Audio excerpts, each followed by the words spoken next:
I'm Al McFarlane. Welcome to Conversations with Al McFarlane. It's Friday, and we call this the Healing Circle. Our affiliation is with the African American Child Wellness Institute. We reach out to and connect with that organization as partners committed to examining what it means to have health in our community, what healing means in our community, what mental health is.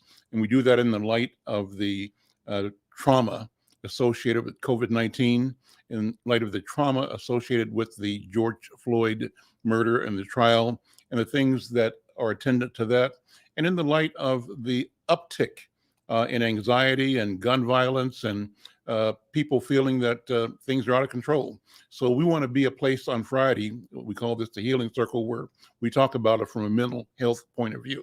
I'm pleased to have Tananye Hurd, who's one of the therapists and counselors with the African American Child Wellness Institute, to be co-piloting with me today. Tananye, good to see you. How you doing? There we go. I'm doing great, Al. Thank you so much. Pleasure to be here as always. Absolutely. And then our partner, our friend from Ohio, Marcus Bentley. Brother Marcus, how are you, man? Outstanding, alive and well. Thank you. Well, so good to see you. Hope everything is well. So, we have a general proposition to throw out, but we can talk and take the conversation wherever we want it to go today. And I'm going to drop it on you, Tananye, to set the stage for today's conversation. And then we'll just take it from there. So I'm going to, in the tradition of the Healing Circle, pass the talking stick to you. Thank you so much. Well, here we are halfway through summer. And just as we thought things were returning back to normal or some semblance of normalcy, I should say. And, we've had the kids at summer camp. We've had face masks and social distancing kind of lifted and limited. And, we're doing a lot of different things. And now we have this uptick here in the Delta and Lambda variants of the vaccine. So I think that a lot of people are concerned. There's concern among the unvaccinated community as well as the vaccinated community. So I believe that that's causing a lot more anxiety again as the kids get ready to come back to school. And we just need to address these concerns and let people know what's happening so that they have accurate information, the best information, and so that we can move forward without so much anxiety, because the anxiety, as we know, is also causing the uptick in violence as well, and just a lot of other social ills. And with that, I'll pass that back to you. So what are you doing in your family? You've got school-age children, I believe, right? And so how have you managed to keep your family safe? And what learning can you share with other parents and grandparents like me that can help them navigate and be effective and keep themselves and keep their families, their children, grandchildren safe, especially looking at school starting up again? That is a great question. For myself, it's really been about finding that balance for me and allowing the children to enjoy their activities, whether it's school activities or school-based activities or family activities. I'm just finding that balance and between staying healthy and safe and also being able to come back to life as normal as possible. Now, what I've done personally is as I said, as the mask mandates have been lifted, I'm vaccinated. I wear my mask because I have a child under 12 who is not vaccinated, can't be vaccinated yet. So that's a personal precaution that I take, that no matter where I am, no matter what crowd, large or small, indoors or out, if I'm around people, I take that precaution for the children that are under 12 to wear my mask. The other things that I've done is I participate in smaller group activities, not so much these big outdoor concerts, because we know things are in full swing some places and people are just not wearing masks, vaccinated or not, for whatever reason. So I kind of participate in smaller activities. I schedule more activities. I've been really cognizant of scheduling activities with people who are vaccinated and making sure that they, share kind of a similar philosophy. So that's been a lot different than normal. We've never had to kind of, are you vaccinated? But, just kind of have that conversation with compassion and also schedule activities around that.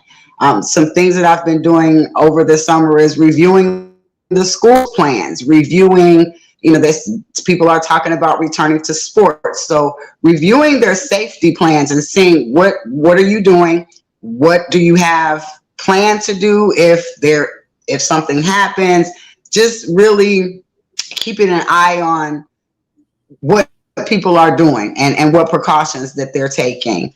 I also keep an eye on the COVID-19 cases and where they're going, who they're affecting, and just really trying to make sure that I'm making sure that I'm adjusting my activities based on the risk of exposure. So those are the main things that I've been doing just to start as we come back to school. Marcus, good to see you, my friend, my brother. Talk about what you're doing. You're an educator, dean of students. Describe your school, and also a youth program creator and operator manager in Akron or Canton? Akron, Ohio. And so I know all of this also as a parent has been foremost in your mind, both personally and in your academic and your professional life.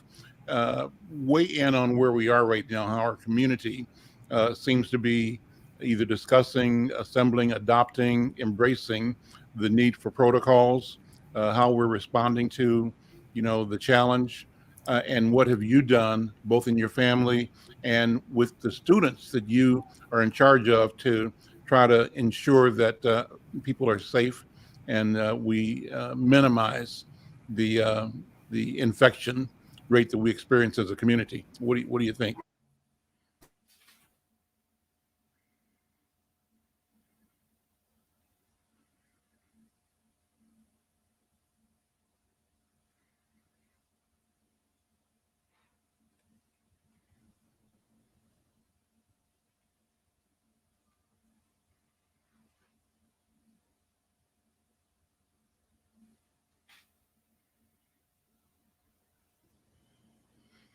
Mark, can you hear me, Marcus? It's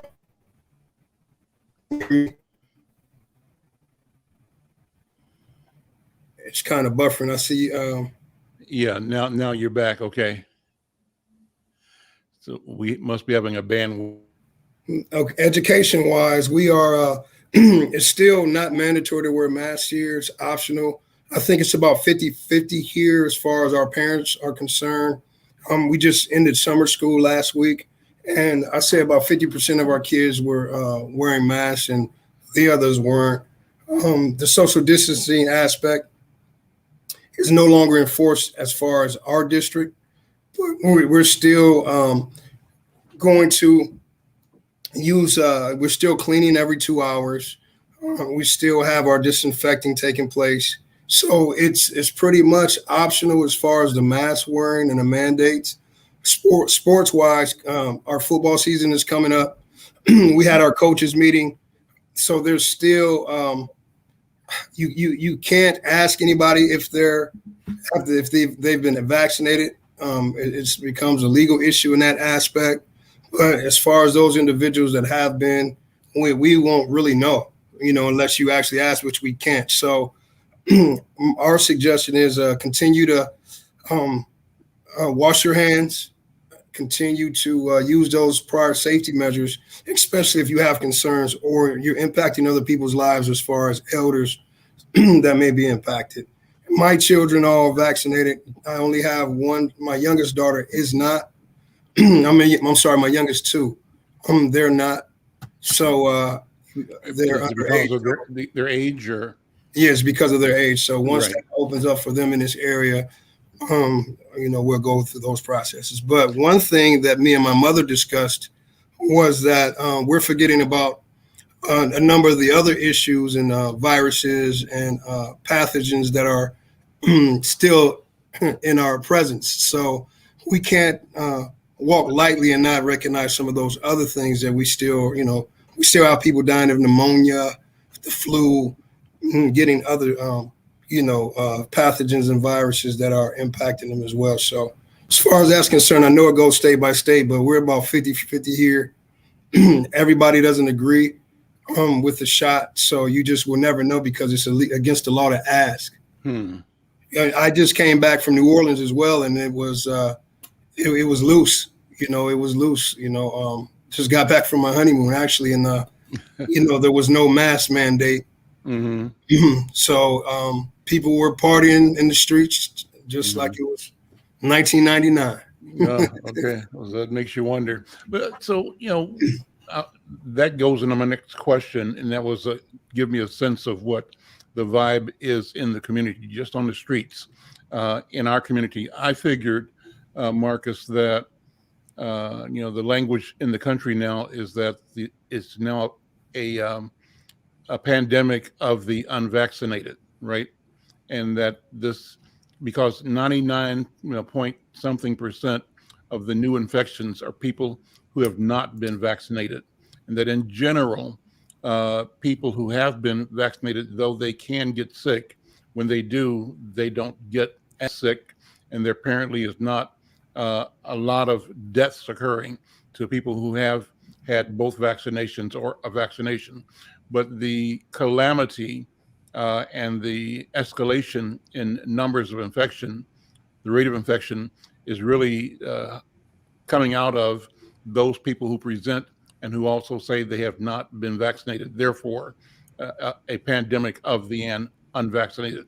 So how do we translate that into what the experience is of our community? What is the Black experience? And my sense is, and it's not science, but my guess is that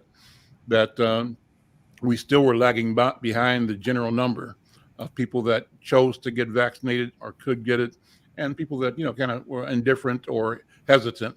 So my question to you is, how do you feel our community is generally talking about the threat of COVID, particularly now that we have the Delta strain? And the communication on that is that it spreads as easily as chickenpox.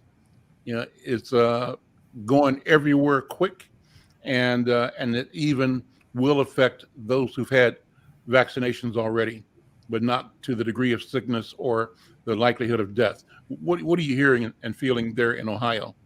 Well, it's almost as if historically, as we talk about mental health issues and we talk about trauma historically, there's that innate fear of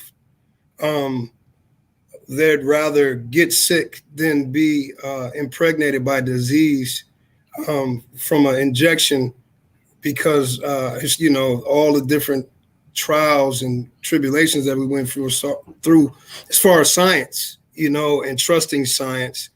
And it's a fear there in getting the vaccination.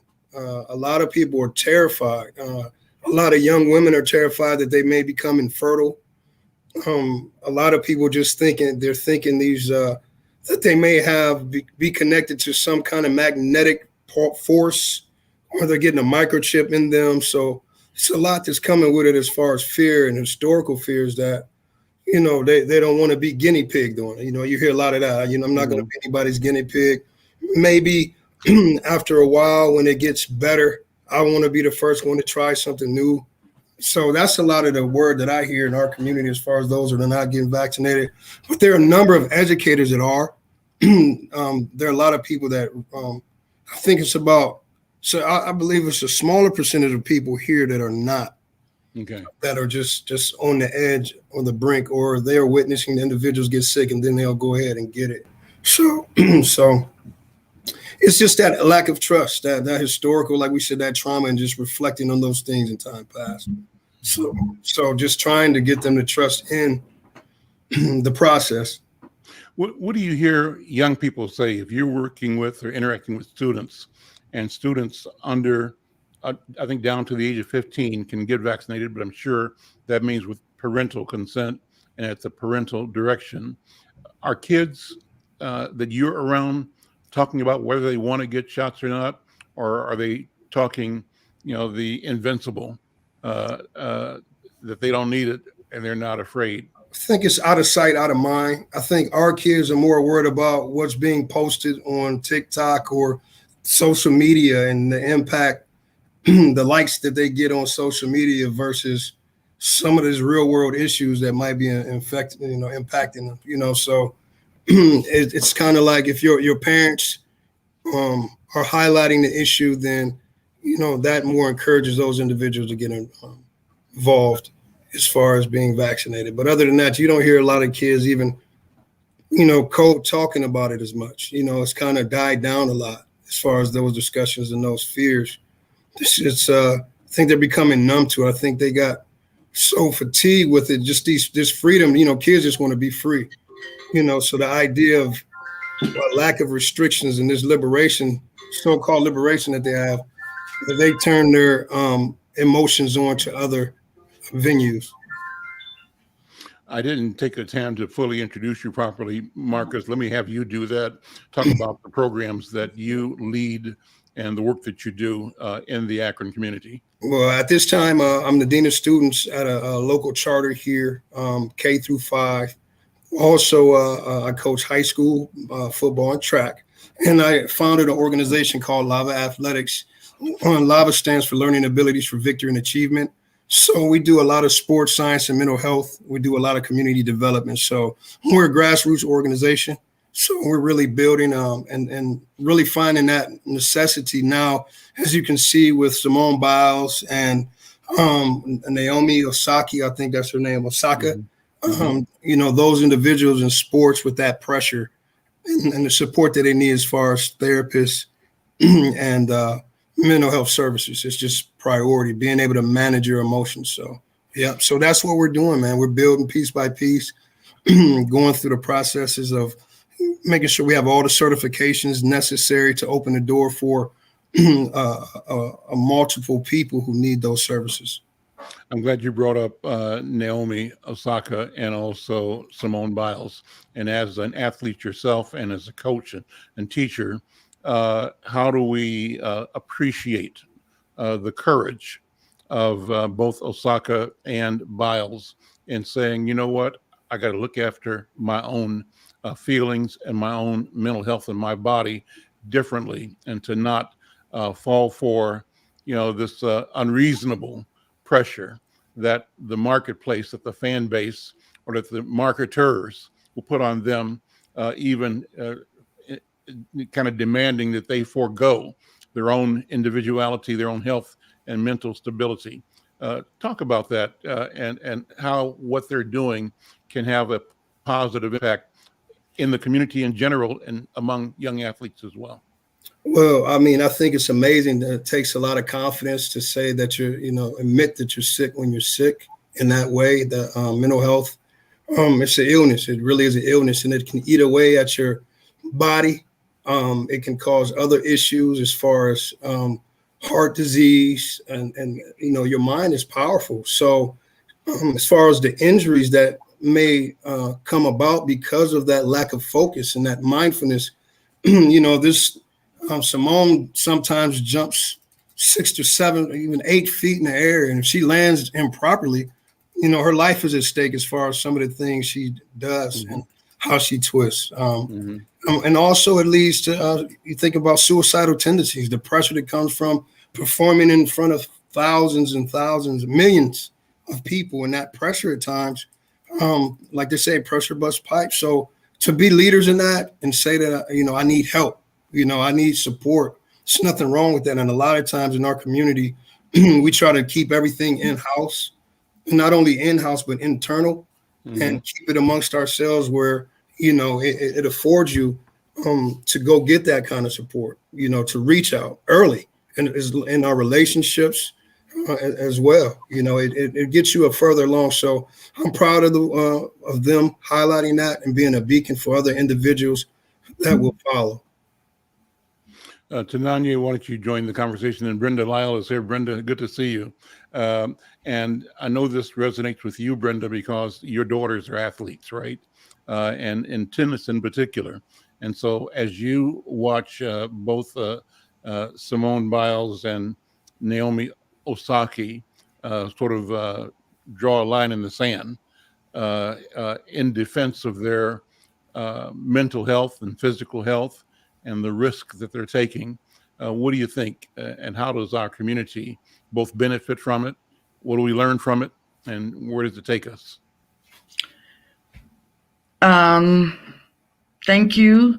And please forgive me. We're putting down a dog after 17 years. Oh. And so I've been upset. So please forgive me for just joining. Sure. They become family.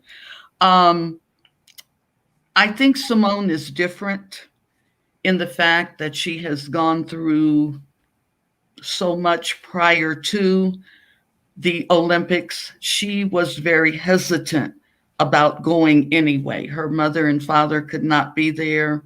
She's had the molestation. She's had pressure being a Black athlete. And there's a movie coming out called King Richard, where Will Smith is going to be playing Richard Williams.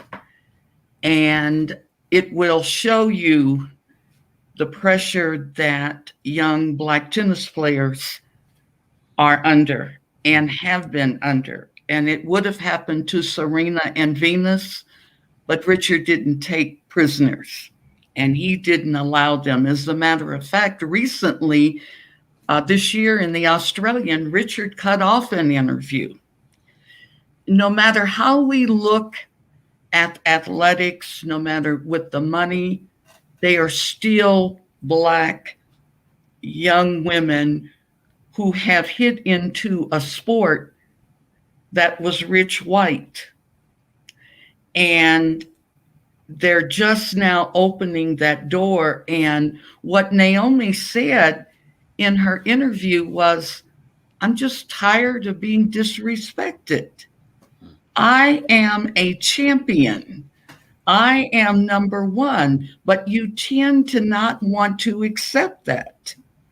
So I think what both of them have done is to say, I just don't have to take it anymore. Mm-hmm. And I think that's a good thing. But there's a way of doing it, and they did it with dignity and class, and their parents should be awfully proud of them. And I think maybe it should be a discussion in the classroom. How would you feel if you were in front of millions of people and this happened? But I'm really proud of them. I mean, I have seen my daughter play tennis matches, and it's like you just know that they moved the level up to make for sure that they can beat that little Black girl on the other end. Mm-hmm. So it's interesting, and I do want to just jump over on the variant real quick, Al. Yeah, sure. I saw the doctor, and he's from Brown University, and I think he's been on ABC every day. This variant is no joke. He said it's like a different virus.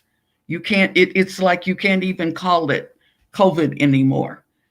They've got to put another name on it. We have 8,000 cases in 2 days right here in New Mexico.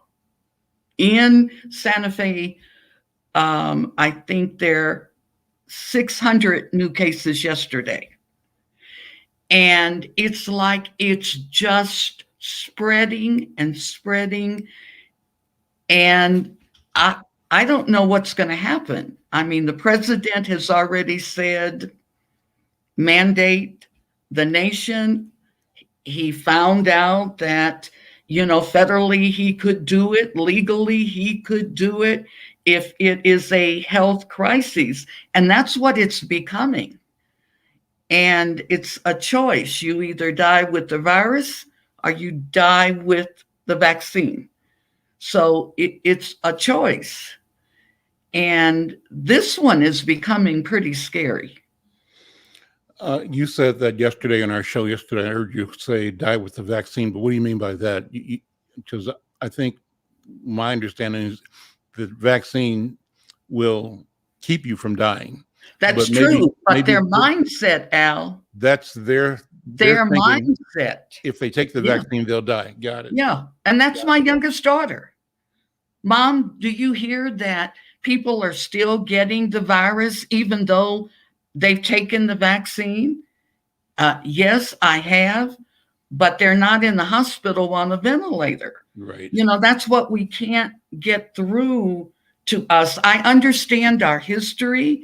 I understand all of it. And I was hesitant, but this is a different baby. And it is not, I don't think it's going to go away anytime soon. And if nothing else, everyone needs to keep their mask on, because they showed this morning how it's being transmitted. And it's like 3 times what COVID was. Mm-hmm. So it's dangerous. Mm-hmm. So anyway, we deal with what we can control, and what we can control are our choices. And if we choose not to do it, then that's just it. But I think this is different. I really do. And I think we need to listen to the scientists. Mm-hmm. And President Biden went off yesterday when the reporters jumped him. Well, you said we could throw away our masks. He said, and I hadn't met Mr. Variant Delta. And it's strong. Mm-hmm. So Tananya, jump in here, just weigh in on the conversation as we are discussing. How is our community? What are you hearing either from or through your children or with the young people you work with? What's the attitude, the feeling?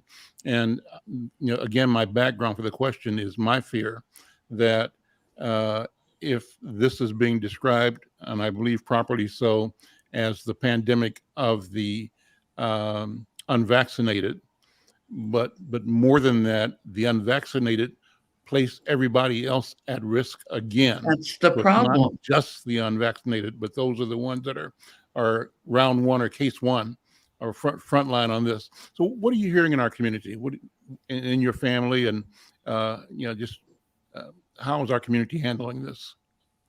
Absolutely. Well, what I'm hearing from our youth, which would be 12 into young adulthood, I believe it speaks to our trauma, because what I'm hearing is, well, I'm going to die anyway.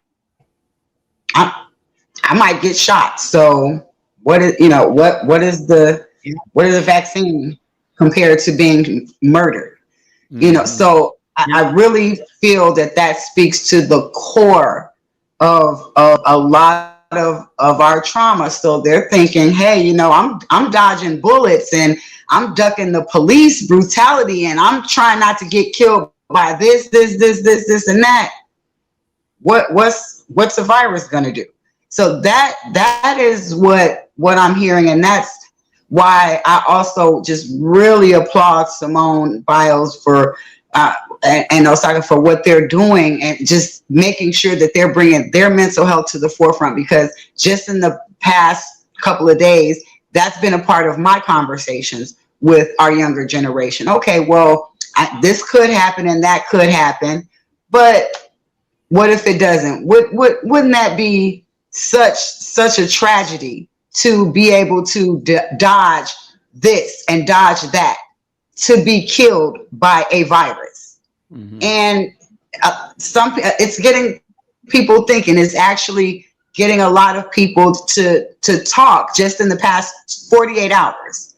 Mm-hmm. And so I'm hoping that will be really widespread, because and I also let people know that, yes, people are, that's the other thing that our youth are saying, well, you told me about vaccines last year, and look, people getting vaccinated, they are pointing that finger back like, well, look at what's happening. And, and this is what I say to my youth, when you point a finger, there are three pointing back at you. So, yes, that may be, but these people are not dying. What we do know is that the people who have died from this have been unvaccinated people. People that are vaccinated, they are getting the Delta variant. They are getting these variants, but they are not dying. So that brings us back to the trauma that these young people are having to deal with in their lives. And once they deal with the trauma, it feels to them like, oh, you know what, a vaccine, that might not be so bad.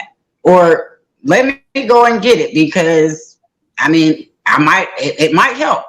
So just being really, really concerned about the ongoing trauma that people do not care about their health, but it's a valid thing when you're worried that the police are going to kill you, when you're worried that another young person might kill you. It's a valid argument, but as I try to bring it back to them, it's, what a tragedy to have this happen if that didn't happen. I think about the fact that everybody I know as a kid got a polio vaccination. I got MMR, measles, mumps, and rubella, right? And got what do you call it? The whooping cough. Tetanus and whooping cough. Those are regular things we got. So we grew up getting those and having to have those in order to go to school. And so getting a vaccine is not something that's new or strange to us. And we've never, from my point of view, had massive resistance to public health policy. So I wonder why there is so much resistance now to this one. I don't know what the difference is. Maybe because this one, I guess I don't know. And I'll ask you guys to give me your impressions, your thoughts. But Al, we couldn't get into school unless we had our immunization card. Right. And so we couldn't go to classes. So the difference is the political situation, because you got a whole political wing of the national body politic questioning the value and the science and trying to side on states' rights and city rights to vaccinate or not, or to mask or not, versus the mandate that was, I believe, national, that everybody be vaccinated to go to a public school. We could not go. What's the difference, Marcus? What do you think? How come this hesitancy issue is so big right now? There's a number of influences, like we talked about, the trauma and the history. I believe the media isn't doing a good job in making it, sending messages of comfort. I think with the dissension between the political elites and the untrustworthiness that's presented in the media with these organizations, people are lacking trust in the politics and political systems and institutions, in the legal justice systems, even in our visual arts. A lot of the things that are going into the kids' head, and even in our heads, is you turn into zombies. It's this outbreak, and what's going on with these different outbreaks. Those subliminal messages sit in the backs of people, in the back of people's minds. And so it's a storm. It's a storm of things. It's a tsunami of diverse issues impacting individuals, and to just trusting this America we live in. So, and it starts with the parents, and then they pass that down. So, the language and the norms that are in households, that kind of sets the stage for whether or not a lot of these decisions are made. Brenda, Tananya?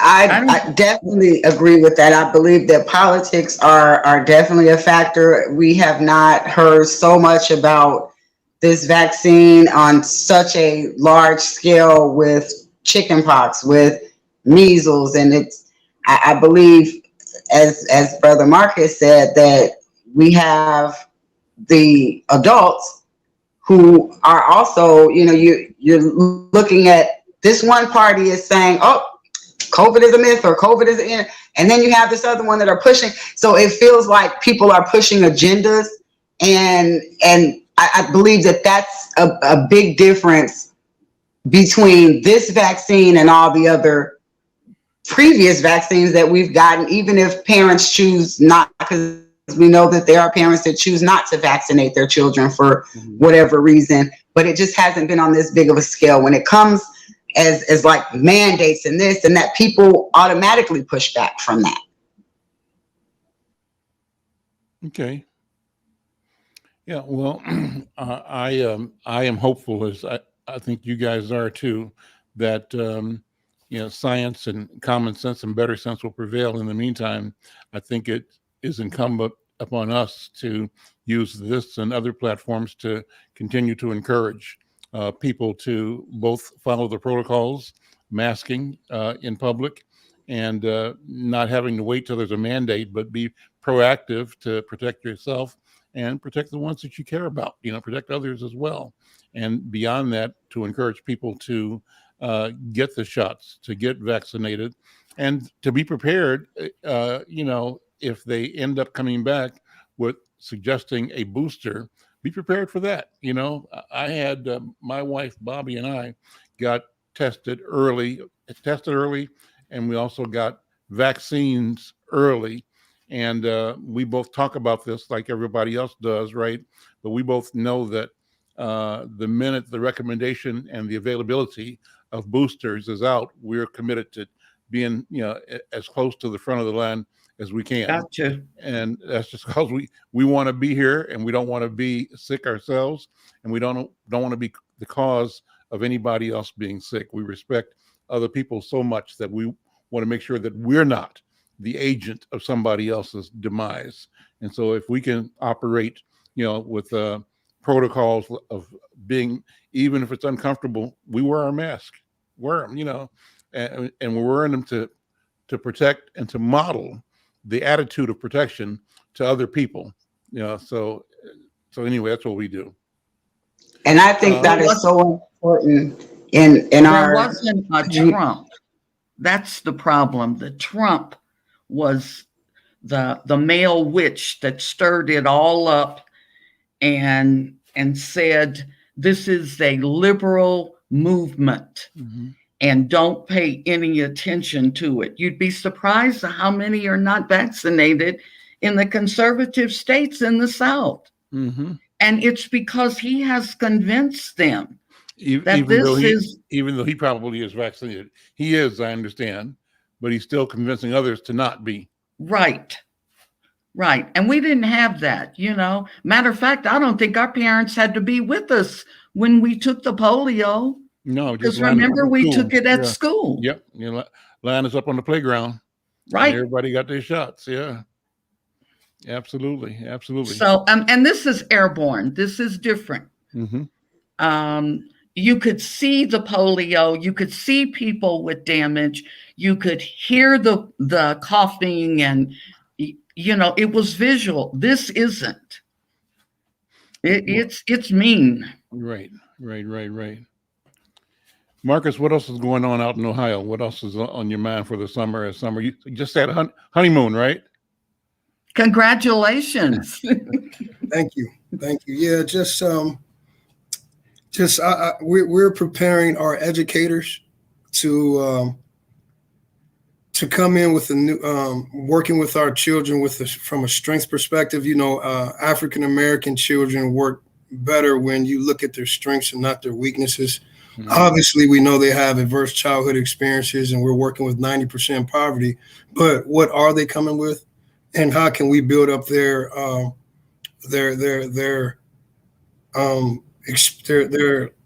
energy and their souls and that mentality, and get them out of there? They always want to enter their day as if there's a lion or a tiger in the room. They're coming prepared to fight, and there's no one to fight. So we're using a lot of calm and assertive things here at our school. So we'll do more training on that next week. We do a lot of positive noticing. So we spend a lot of times every 90 seconds, you're noticing something great about the kid. You're empowering them. You're telling them something amazing about themselves. And we highlight the positive behaviors instead of highlighting the negative behaviors. And the more you do that, you will see a more positive outcome. So that's what we've been really pushing for and teaching our educators, because a lot of our educators don't come from our hoods. They come to work with our kids, but they're coming from somewhere else. And so they don't have that experience. So they come with their biases and opinions about our kids. But, our kids are troubled, but I don't believe we're broken. I don't believe we're broken to a point where we're shattered. I think we're stained in ways, and that potential is there. Just to have them in your classroom when you have them, that's an opportunity to change a life. And I've had a number of players and students either arrested or die within the last 2 weeks. So those kids, just knowing if they had some of these, if their teachers had some of these tools and their parents, I think they would have bettered off. So that's our campaign, is to make sure educators are communicating and positive, building up our kids from a strengths perspective. Marcus, and enforced literature. You've got so much literature out now in different ethnicities and Black, Latino, Asian authors. We didn't have that a lot of times. And I don't know if Al remembers, but our kindergarten teacher prepared her own lessons, and she took a lot of them out of National Geographic. And after all this many years, I remember how important the literature was. And now you've got just a plethora of wonderful books. And I think it's good to engross our kids into stories of positive accomplishments and the heroes. And again, they might be fighting the cultural theory and the 1619 or whatever, but that does not preclude that a teacher cannot bring in a Cesar Chavez book or, I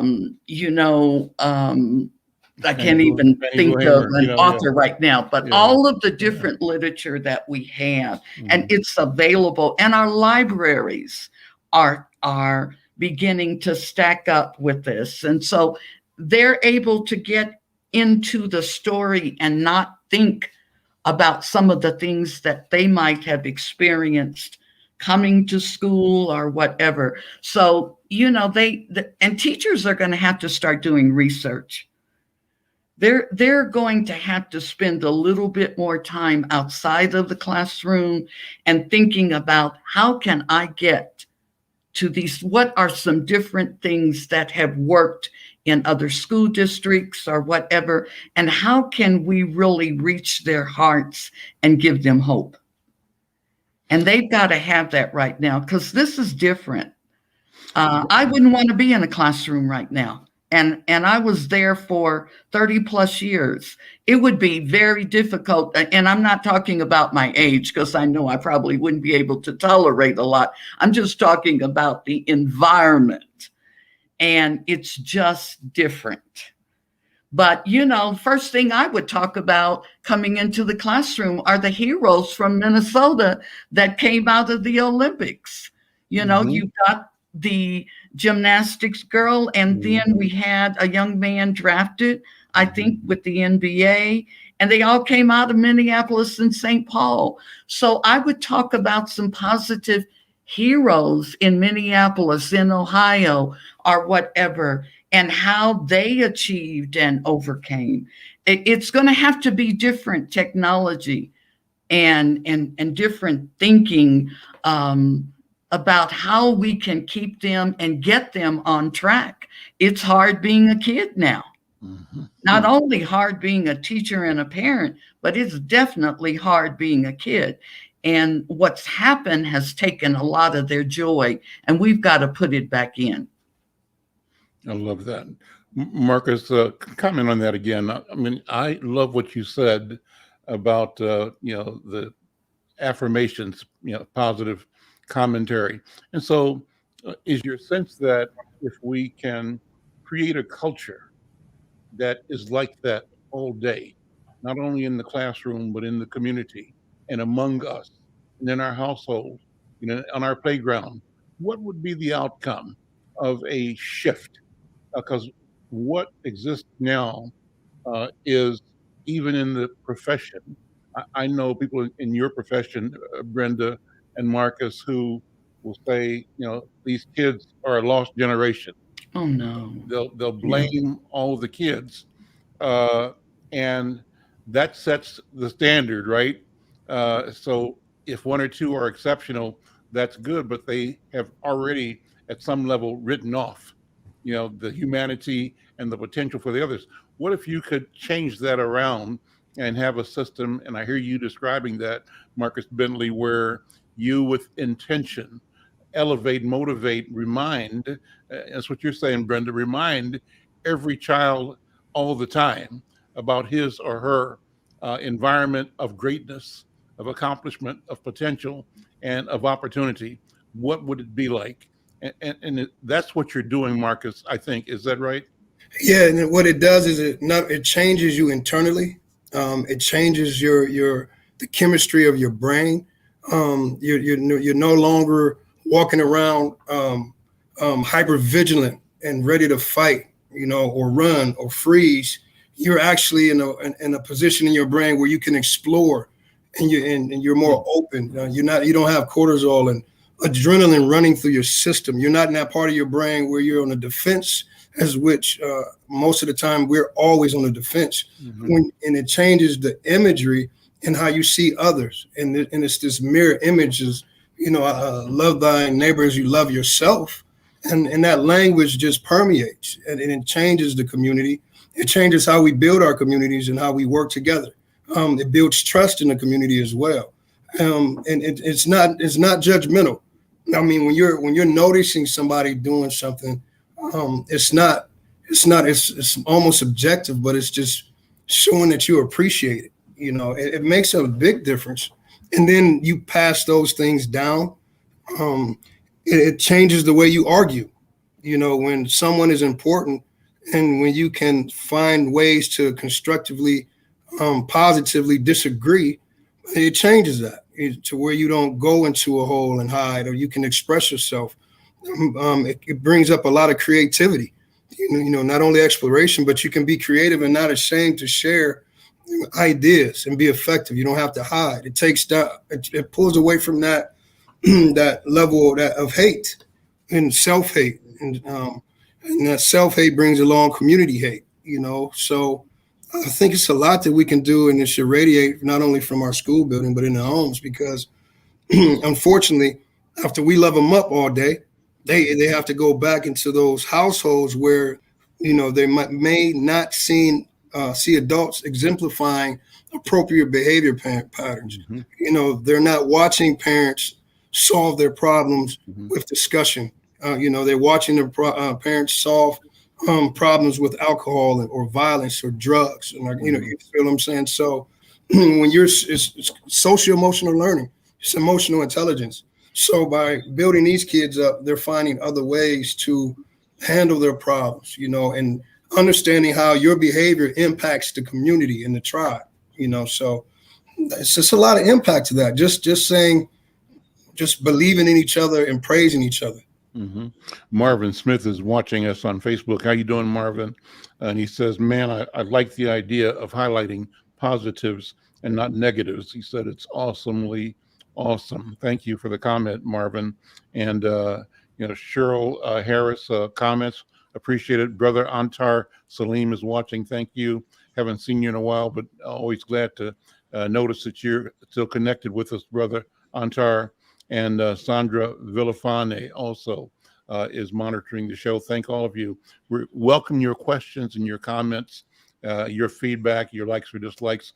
We want you to share this conversation with your friends, your networks, and let people know that we do this every Friday. We call it the Healing Circle, and we spend an hour with educators, counselors, therapists, Brenda and I as journalists, documenting rich conversations in our community about our future. And so, Marcus, I spend my time trying to imagine, trying to visualize what the future could be and should be. And I do that in the belief that we both have the power to manifest what we can envision. And I also operate from the idea that within me, I believe that what we've been seeking, and that's liberation and freedom, however you want to define that, is both inevitable and imminent, meaning it's not generations away, it's days away or months away or even closer to that, but it's so close. It should be what orders my steps every day, that each step I take each day should be in furtherance, in the achievement of the society, the community, the world that I believe we are here to build. And I think that what you do as an educator and as a leader, and what you do, Tinanye, as a healer in the community, continues to build on and build out that network of capability and awareness, of consciousness about the change that, as you said, Marcus, comes from within. That we simply have to be bold enough to share it and to tell it and then to act it, to live it out. Therein lie the challenges, however, because when we try to act out our freedom, we do meet resistance because our freedom is perceived as a threat to somebody else's, and it's not. Tinanye, what do you think? I'm just laying out how I feel, but I'm interested in your impressions or your thoughts or feedback. Yeah. I absolutely agree. And as this conversation was progressing, I believe that our presence and the stories that we tell are so, even platforms like this, it's so imperative to our communities, to our young communities. I mean, I don't know how many people remember in the 80s when the Cosby Show came out and you had this African-American doctor and this African-American lawyer, and, we had a different world, and we had Black kids going to college. And, I remember wanting to go to this Hillman, college, thinking that was, I want, and just thinking of that, and just how, when we have the right messages in front of us, it really does help us internalize things differently. It helps us internalize who we are, who we could be, what we want, the things that we want. Platforms like this and just us showing up in our communities and even in our homes, in our schools, for America, for the world, is so important to make a stamp on the future generation, to let them know that there's more than this. Even with this pandemic, there is so much more than this.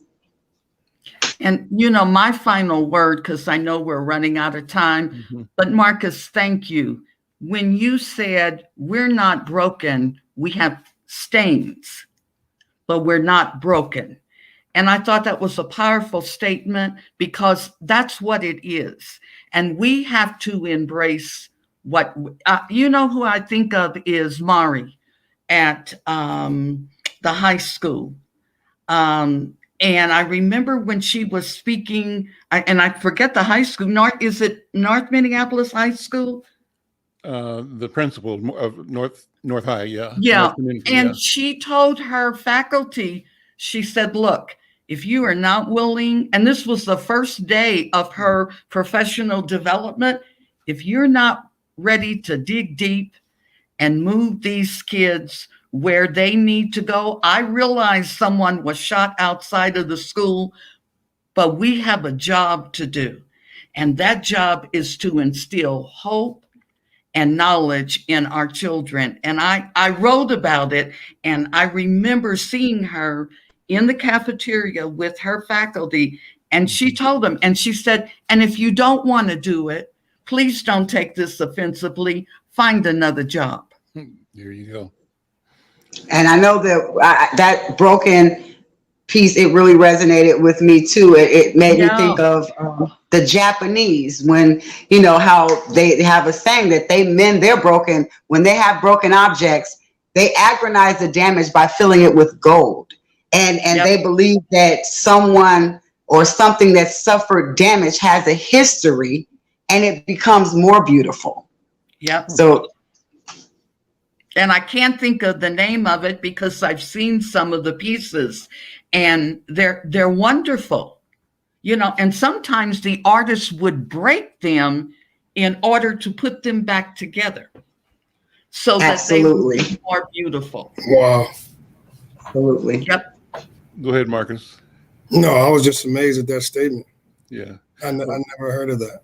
Yeah, I have to think of the name of it. I can see it right now. That's strong. Well, let me close in sharing. I've said this before, Brenda, you've heard it. I'll share my brokenness and mending story to close on today, because it's powerful for me. Brother Mahmoud El-Kadi, we called him the dean, the guru of the Black community here, on one of these programs way back when, talked about remembering, right? Remembering. And so when we talk casually about remembering, we think, oh, I forgot something, let me think about it, let me remember, et cetera. He said, yeah, that's cool, but I'm not talking about that.